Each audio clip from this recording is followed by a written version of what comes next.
What's up, my awesome friend? Hope you're having an absolutely fantastic day today. I'm excited to bring you today's episode from the Having It All archives. This one comes from us from February of 2018, and it's called How to Deal with a Confidence and Self-Worth Breakdown. Now, I love this episode for several reasons. First, it is visceral. The feelings and emotions that I talk about are things that we've all gone through. Every one of us has had these moments where our confidence and our self-worth feel shook, feel like they've been rocked. And that's what I'm talking about today. This is also an episode where I share a story, a very relatable story, something that you've probably had happen to you in some way, shape, or form. So hopefully you'll be able to see yourself in the story that I share. And finally, I analyze what went down, right? I look at how I showed up in comparison to how I would like to show up in these scenarios. And I talk about what are the things that I can be doing, what are the action items I can do to work on myself and to improve so that when this thing comes around the next time, I show up the way that I want to. And it's all of those things that I think are really important when we are on this self-growth journey of ours.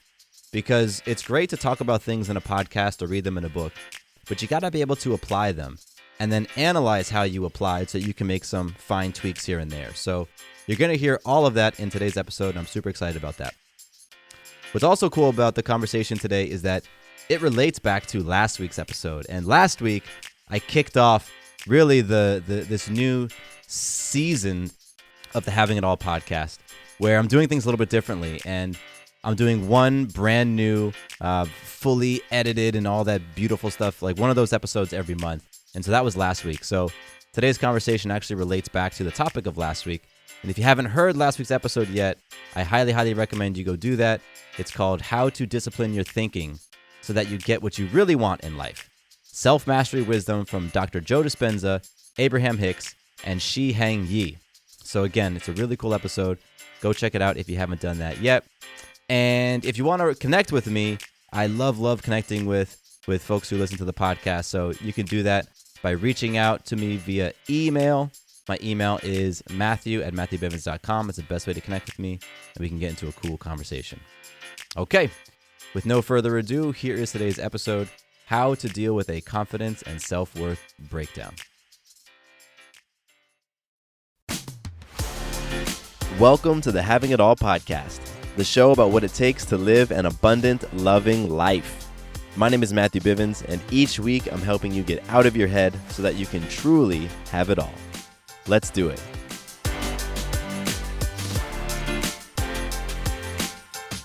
What's up, everybody?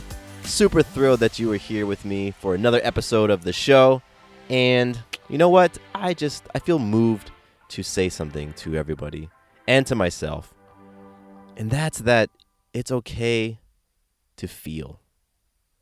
It's okay to have feelings and have emotions, and for them to sometimes just overwhelm you and cloud your judgment and cloud your vision. It's okay.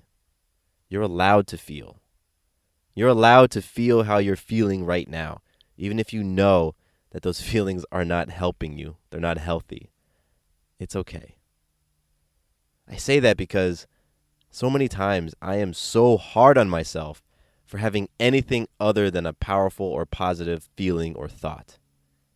You know, I have this belief that because I do the work that I do, or because I'm interested in this, personal development, air quote, stuff, that if I feel jealousy or anger or fear, or if I'm feeling challenged with my self-worth or my confidence, which is what we're going to get into today, if I feel challenges in those areas, I'm so quick to judge myself. And if you're anything like me, then you are too. So I'm giving you and me permission to just feel and just release all the BS. So just wanted to say that, felt moved to say that. And before I get into the topic, I want to share some gratitude. I am so grateful to everybody who has been emailing me this past week and leaving reviews on iTunes. It's awesome. We just hit 100 reviews on iTunes, so that's huge. I think that's fantastic. And I'm grateful for everybody taking out a couple minutes of their day to just, connect with me. It's beautiful. And I actually wanted to read one of the iTunes reviews. This iTunes review is actually from like middle of last year, but as I was scanning through them, it stuck out to me, so I wanted to read it. And it says, "This is the perfect podcast for real life advice and words of wisdom.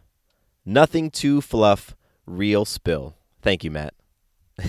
That review is short and sweet and honest, but I just love the phrase real spill. And I haven't heard that before. And so when I read it, I was like, that's dope.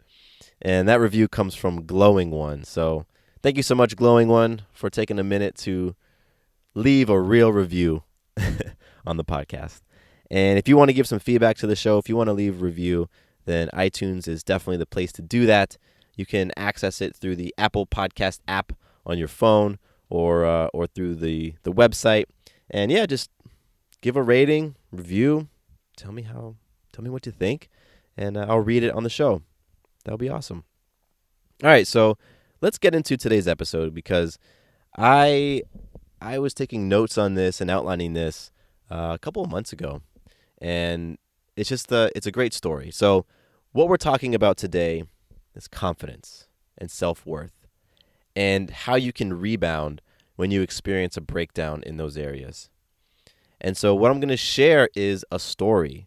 A few months ago, Sarah and I traveled down to South Florida to go to her high school reunion. It was her 10-year high school reunion. And when she first pitched that idea to me, all sorts of really fascinating beliefs and thoughts and feelings came up for me. And 90% of them were centered around fear. And so I just experienced over the course of, from when she told me about the event all the way up to the night of the event and through until we were complete with it, all types of just body shots to my self-confidence. I was just getting hit left and right with my own stuff, with my own junk. So I want to talk about that. I'm going to share, the experience. I'm going to talk about what went down. I'm going to talk about what was going on in my mind and what I did in the moment to try to kind of get my swag back, get my confidence back, and how all of that impacted how I showed up on the night of the reunion. And then I'm going to close by sharing with you what I would do differently next time. The next time I have some opportunity to I guess, be around a certain group of people that intimidates me or creates that fear, like what I'm going to do next time so that I have a different experience, a different outcome. So that's what I'm getting into. Let's kick it off with just the event itself. So like I said, it was Sarah's 10-year high school reunion. She went to high school down in South Florida. Boy, she'll probably get angry at me that I forget the name of her high school. But it's in the Fort Lauderdale area. And she got, I guess it was a Facebook message and said, "Oh, Matthew, the high school reunion's going on. It'll be a great opportunity for us to go down and see my family. And then, you get to meet some of my high school friends." And I know what that's like. My 10-year reunion was a few years ago, and I actually opted not to go. And I think part of it was because of the same stuff that came up with Sarah's reunion. It was some fears and some comparison things and just feeling anxious and judgmental. So, I have a little bit of regret of not going to my own reunion. And so when Sarah said she wanted to go to hers, those feelings came up. Those feelings of, for me, it really kind of went down to quote unquote success. And, here I am on this show. It's called Having It All. And the premise is not about having or owning anything. It's about who you're being. It's about how you're showing up in life. It's about being abundant, being loving, tapping into that. Yet, one of the first feelings that came up for me was this feeling of I am not as successful as these other people. Namely, the spouses of Sarah's best friends.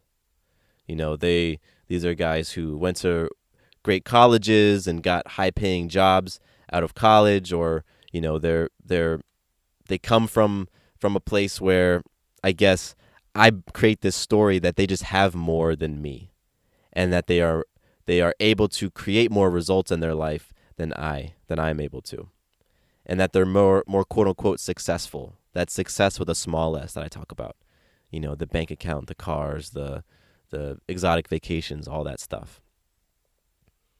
So those feelings came up for me. And right on the tail end of those feelings were the stories. And the stories were so insidious. Like the stories were that I'm not as successful as these people because I'm not making as much money as them, right? So I'm connecting success with money. And I'm not making as much money as them because I'm irresponsible. I'm irresponsible because I've chosen an alternative career path. I've chosen the path of, entrepreneurship and forging my own way. And I don't have enough grit. I don't have enough patience. I don't have the work ethic to create the results that I want, to make a lot of money on my career path. So you see how that stuff just goes deeper and deeper and deeper, and it pulled me down. And those stories, they spun through my mind so fast. It was like Sarah said, "Hey, my high school reunion's coming up. I'd like to go." And within seconds, boom, I'm already spinning myself down to be this, this person who is incompetent and unworthy and irresponsible. It's so fascinating how quick we do that to ourselves. So after I went through all of those self-deprecating thoughts, I started to have these fears about the event itself, and I started to have these fears about, well, I'm not going to have anything to talk to these people about because I won't be in on any of their inside jokes. I wasn't a part of their class. I'm a spouse, right? Like I didn't experience these things. So as everyone's laughing about the science teacher who did something funny, I'm not going to know what's going on. I'm just going to be standing there feeling awkward and feeling uncomfortable. I don't want to feel uncomfortable. So I'll probably end up just sitting on the back, like hanging out in the wings and just sitting there counting down the hours until we can go. Right? Like that was another line of thinking that went through my mind. And another one was, well, I'm a few years older than these people. I'm probably about 2 or 3 years older than everybody. So I'm more mature than they are. And here I am. I'm going to feel like I'm babysitting a bunch of drunk kids because they're all going to be laughing and doing silly things and, saying silly things. And, what if somebody says something that offends me? What if someone starts talking about race or, what if there's some people who've got different beliefs than I am and they start dropping these different feelings about whatever it is and it makes me feel uncomfortable. I don't want to step into that situation. I don't want to do that. So that's what was going through my mind when Sarah presented the idea and the weeks leading up to us going. And so what happened as a result is that, first of all, I just really didn't want to go. I didn't want to go. And even though I didn't have the courage to say that to Sarah, I was very passive aggressive about it. I just wasn't very excited when she brought it up. I wasn't very helpful in the planning.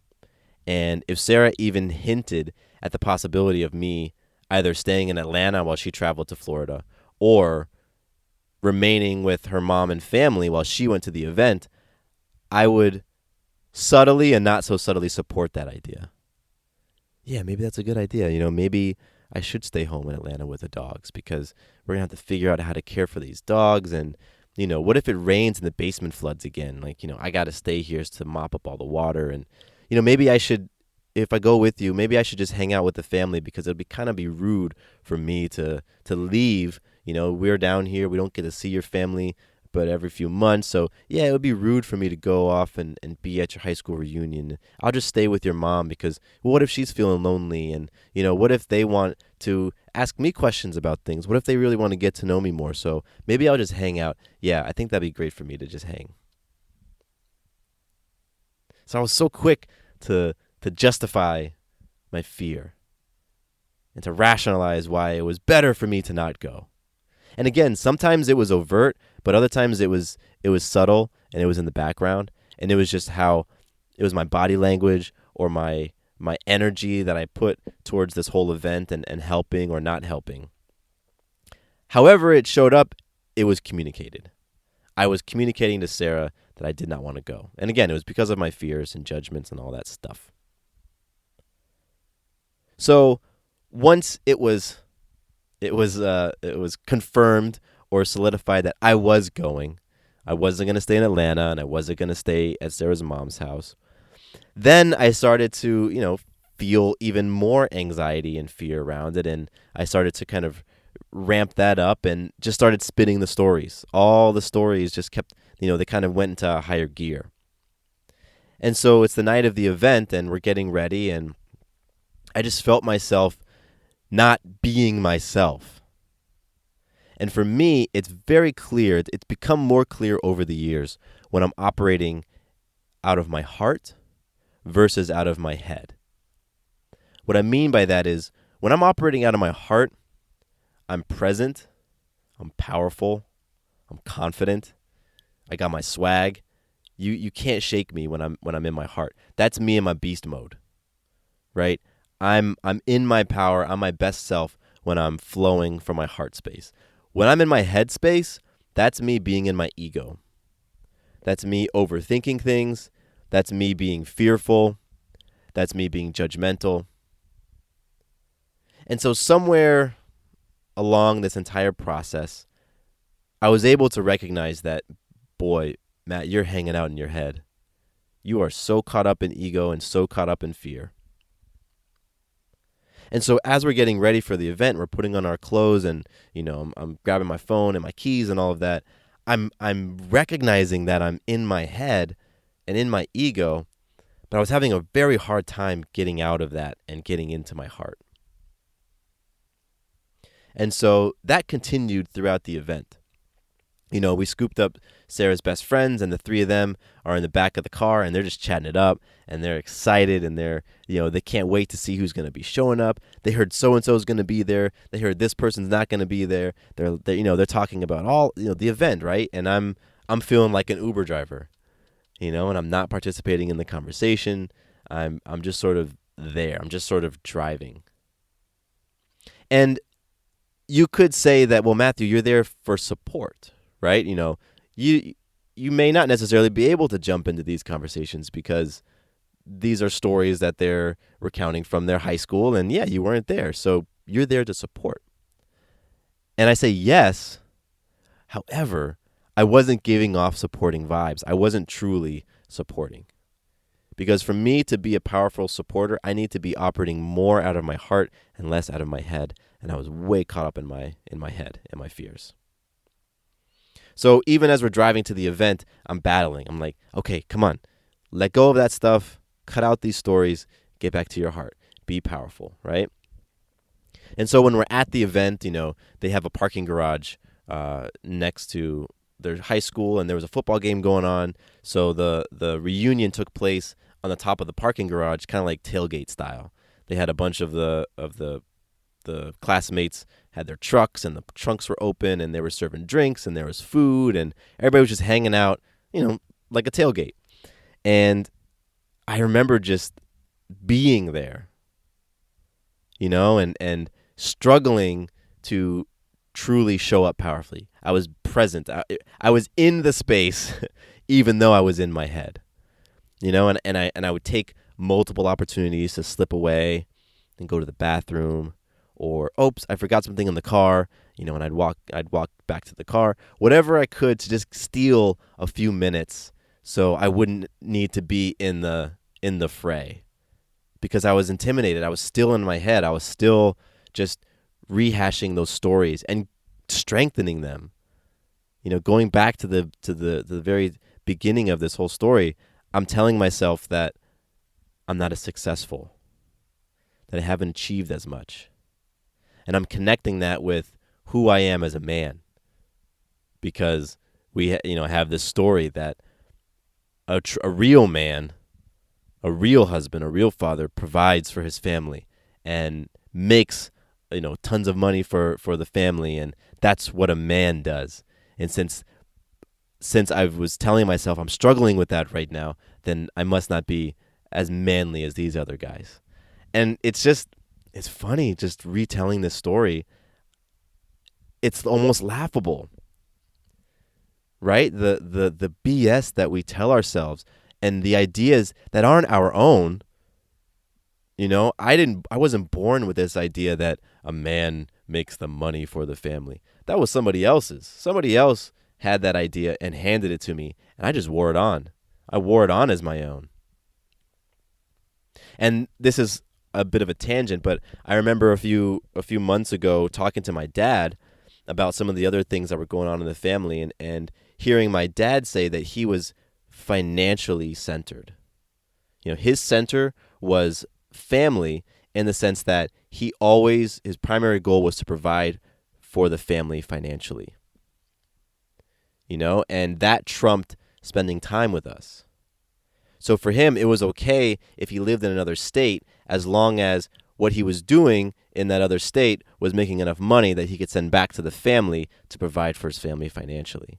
So it's fascinating when I think of, where did I pick up some of these stories that a real man and a real father is supposed to provide for his family financially? Well, my father was doing that. And whether he was directly or indirectly, communicating to me that that's what men do. That's what fathers do. So, I got to believe I picked that up from him. So back to the reunion. Like I said, I'm still in my head. I'm using every excuse to kind of go off and do my own thing. And slowly through the night, I began to just settle. I began to slowly move down out of my head and just settle into my heart and settle into being comfortable with everything. As I realized, they aren't just talking about, well, where did you vacation recently? And what kind of car do you drive? And, how many zeros are on your paycheck? That wasn't the conversation. These were people who were just here to connect with each other and have fun. Nobody cared about that other stuff. I was the only one who cared. And so as the night went on, I kind of was getting back into my mojo. I was getting my swag back. And so I tried to do different things throughout the night to help me accomplish that. Honestly, one of the most effective ways for me to, drop all those stories and just be present was just time. I just needed to be in the environment and recognize that my stories were simply stories. And then by the end of the night, I ended up having an overall really nice time. I had some great conversations with people.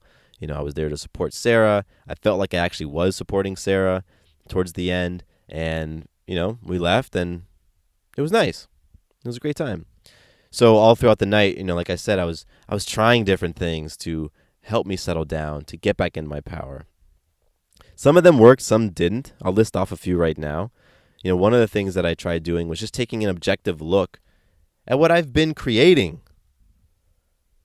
Because part of my story was that the results you're creating today, right now, Matthew, don't compare to the results these people are creating. Because they're making 6 figures. Or they're on TV. All this stuff. And here I am discrediting what I've been doing. So one thing that really helped me was to just take an objective look, just back up, almost force myself to get out of my head and just be like, dude, come on.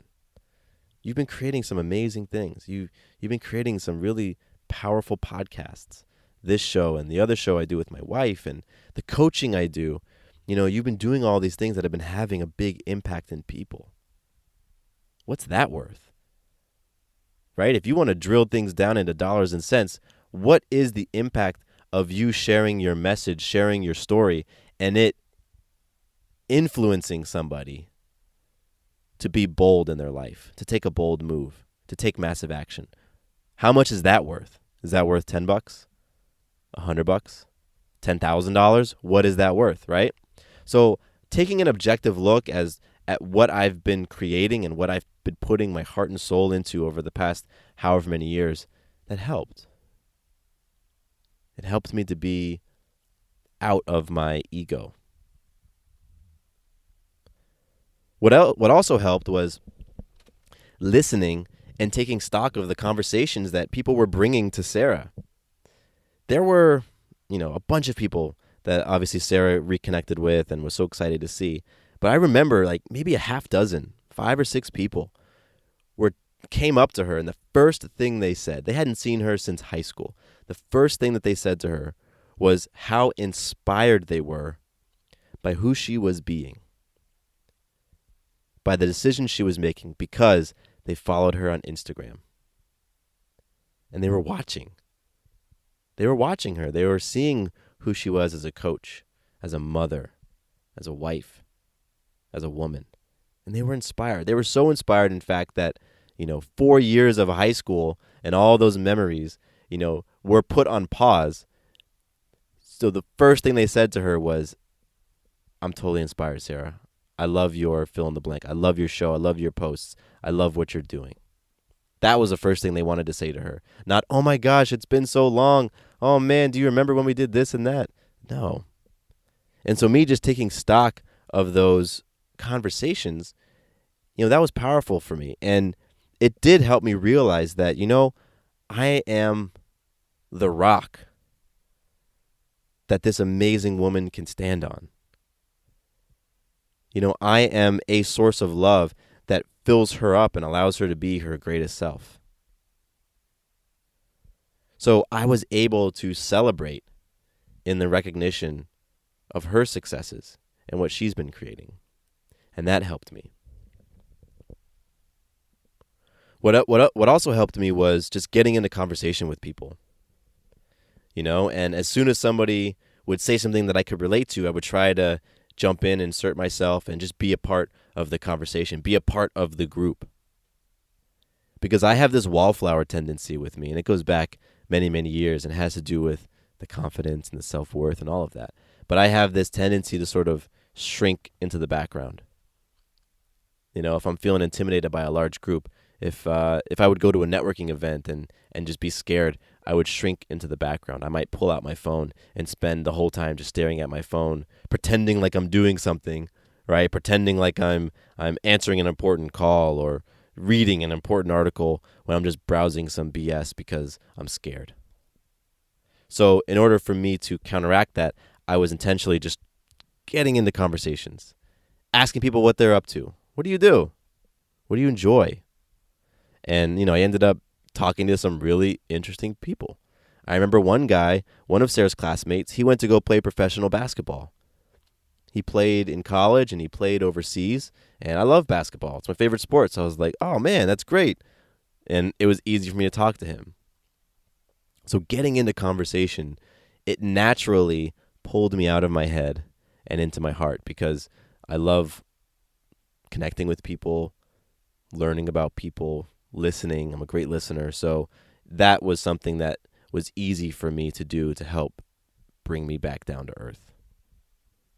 And the last thing that I ended up doing throughout the night was just reminding myself that I'm there to support Sarah. I'm there to support Sarah in her role as a powerhouse woman. And that, it felt like a responsibility. Like that responsibility was like a reality check for me. Like, how are you showing up right now, man? Be that support. Be that rock. And that helped me bring myself back down. So that was the event, how I was feeling, and what helped to kind of bring me back to a place of power and operating from my heart. And, I'm sure there's going to be other events like this coming up. Actually, it's pretty funny. I believe that as soon as we create, consciousness creates. So I'm talking about this right now. I would not be surprised if after I put down the mic, there's an invitation for us to go to another similar type of event, because the universe is like, oh, okay, you think you've grown a little bit. All right, well, here you go. Here's your opportunity to prove it. So I'm sure something is going to pop up. And the next time it does pop up, there are a few things that I want to do differently. Because overall, when I look back at that high school reunion experience and overall how I showed up, I might give myself, if I'm trying to be completely objective, I might give myself a B- overall. And I know that I kicked off this episode by talking about not being so hard on ourselves and just allowing. But, I'm trying to assess my performance so that I can improve and really to remove any judgment out of it. So I think I was a B minus, maybe a B, but I'd love to be an A plus. That's what I'm always playing for. I'm playing to be a rock star. So next time, I'm going to do a few things differently. And I have to give some credit to my amazing friend, Donna Hawkins. She's someone I love deeply. Donna is a powerhouse woman, and she's also the nanny to our baby girl, Maya. So I get a chance to spend a lot of time with Donna, and I was talking to her a little bit about this episode and this story. And Donna had some amazing words that I'm incorporating into this feedback right now. Just some amazing words about how to kind of get out of your head and your ego and work on those self-worth conversations. So Donna, thank you so much for contributing. So the next time I find myself in a situation like this, one of the things I'm going to do, one of the very first things I'm going to do, is simply have compassion for myself. Just have compassion.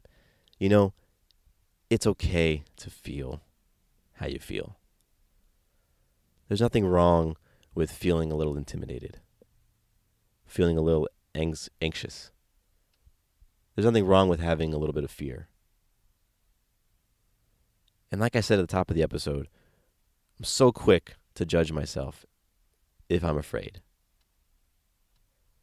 If I'm afraid and I don't snap out of it quickly, I end up passing judgment, criticizing myself. And that's where the compassion comes in. Like, hey, you had that feeling. It's cool. Just recognize that it's part of your process. It's part of your journey. And pay attention to the feeling. Okay, what is that jealousy telling you? What is that fear telling you? What are those anxious feelings telling you? Because they're all communicating something. And instead of feeling like, oh gosh, here you are, still feeling judgment, still judging yourself, still comparing yourself, right? And what's connected to that is this feeling that I haven't arrived yet. I haven't figured it out yet. I haven't gotten it yet.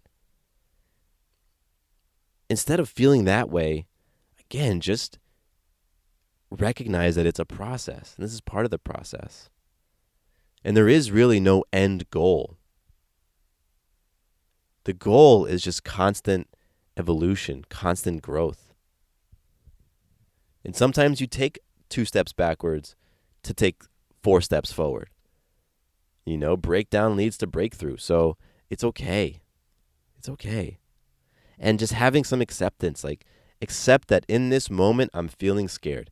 In this moment I'm feeling intimidated. In this moment I am comparing myself to other people across metrics that I know are BS. I know to compare myself and the money that I make to the money that you make is not healthy. I know it doesn't serve me. I know that it's ego. And just accepting that. It's like, okay, so what? So what? Right now you're feeling scarce. And your podcast is all about abundance. So what? Does it mean you're a fraud? Does it mean that everything you've said is a lie? Of course not. So just having some acceptance, having some compassion. And you know what? If I get back into that judgment space, if I get back into that self-criticism space, be okay with that too. It's all right. It's all right. We all go through ebbs and flows. And I think the magic in all of this is your ability to recognize when you are in your ego. Because the moment you recognize when you're in your ego, the ego is lessened. It doesn't have as big of a pull once you can say, wow, this is ego. And I want to read a quote now from Eckhart Tolle. He's just an incredible author and sage and just a very, very wise man. I don't necessarily know what he would call himself, but you can check him out, Eckhart Tolle, ECKHART TOLLE. Go check out his books. The Power of Now is a great one I recommend. And he has an awesome quote on ego, and he says, "The moment you become aware of the ego in you, it is strictly speaking no longer the ego, but just an old, conditioned mind pattern. Ego implies unawareness. Awareness and ego cannot coexist." So the moment that you realize that you're in your head, that you're operating from ego, boom, you're out of the ego. Its grip on you has lessened. And that's all you need to do. You don't need to do a bunch of stuff. You don't need to go and recite, 10 affirmations or go journal or go meditate or whatever. Because that's sometimes what I get myself into. It's like, okay, what do I need to go do now? I'm feeling challenged by self-worth. My confidence has taken a hit. What do I need to go do? That's what I was thinking of when I was at the reunion and I wanted to just get out of my head so badly. I'm thinking, what do I need to do? Failing to recognize that simply awareness was good enough. Simply being aware that, Matthew, this is ego. Simply that right there was already moving me into my heart. Because as Eckhart Tolle says, the ego and awareness cannot coexist. So that really has helped and continues to help me, and it's something I'm going to lean on. Having that compassion, being accepting, understanding that it's ego, and being aware, and the faster I can be aware that the feelings I'm having are ego and fear, and they aren't coming from my heart, they aren't reflective of my true self, the quicker I can recognize that, then that means the ego doesn't get a chance to build up momentum. Because it's when the ego and the fear builds up the momentum, in me, the momentum looks like those stories. Remember how I said my story was, I'm not as successful because I'm not a great entrepreneur, because I'm disorganized or I don't have grit. And that's because, that's the ego picking up momentum. So becoming aware that it's ego that's showing up, it halts the momentum. Because what happens with me is when the momentum kicks in, I almost get paralyzed. My greater self just gets paralyzed. My heart can't get in there. And I typically just have to let the process run its way through, that ego process. I just got to let those stories go all the way through and play themselves out. And then when things kind of settle down, there's a good chance I'll be back into my right mind. But catching an ego early, being aware that it's ego early, halts that momentum. And then you can say, okay, I see what you are. I see what this is. So that's what I'm planning to do next time. Now, if that's not good enough for you, if you're like, Matt, you got to give me some concrete action items, man. I need something. There are a few things that I think would have helped me. And, one of them would have been reading some positive affirmations from other people. So for me, that's like going on iTunes and reading reviews of the podcast and remembering how the work I'm doing impacts others. That's sort of what I did earlier on. I was remembering of all the great things I've been working on and all the value I've been putting out into the world and how people have received it. That helped. And so if you're that type of person that is looking for those, you want to get into action, first I do say that you don't always need to be doing things to be creating shift in your life, to creating change. I think that's a product of our society. We feel like you have to do. You have to be in action in order for things to happen. But I found that that's not the case. By being mindful, that's what that is, right? Awareness, that mindfulness, being still, that's where meditation kicks in. When you're meditating, you aren't doing anything. But it is really funny with meditation, you get that monkey mind, right? And your mind is just so wired to go, and to be thinking and planning and processing and thinking that with meditation, it can almost create anxiety within people to simply sit in the stillness. So if you are thinking like you need some action items, I'm going to give you some, but just recognize a lot of times it's just simply being and being aware. So reading some positive affirmations coming from iTunes helps me. Getting into movement helps me at times. Movement being something like exercise. So for me, doing push-ups, I have a, a pull-up bar in my kitchen. So doing push-ups and pull-ups, that brings me into the present. I'm not thinking about work. I'm not thinking about fears. I'm not thinking about what I need to do when I'm feeling those reps burning in my arms because I'm so present with the activity. So sometimes that can be an immediate way to just jolt you out of your head and into your heart by getting into that movement. And I also like to talk it out with someone, because when you talk to these people, be honest and authentic and bold and really truly share how you're feeling, because acting in courage, when you're being courageous, for me, that jumpstarts my confidence. It's like a boost to my confidence when I'm bold. And I've experienced that time and time again.